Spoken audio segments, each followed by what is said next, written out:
Hello, Happy New Year, and welcome to another edition of From the Desk of the CIO. 2024 was a fantastic year for equity investors, with global equity markets posting an 18% return in USD terms. However, the year finished quietly, disappointing investors that were hoping for a Santa Claus rally. For bond investors, it was a Krampus-like holiday. Global bonds finished 2024 in the red, with rising yields impacted by fiscal deficits and inflation concerns. Despite the Federal Reserve decreasing short-term interest rates by 1% since last September, long-term yields have continued to rise, fueled by stronger than expected U.S. job growth and resilient consumer spending, stoking worries about a resurgence in inflation.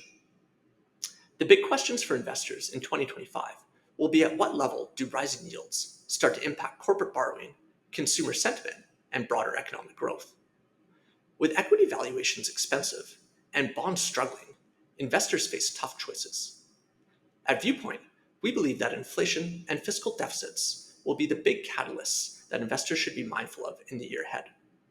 In the absence of any meaningful progression towards narrowing fiscal deficits, investors should be looking at how commodities can play a role in making their portfolios more robust in times when inflation uncertainty remains elevated.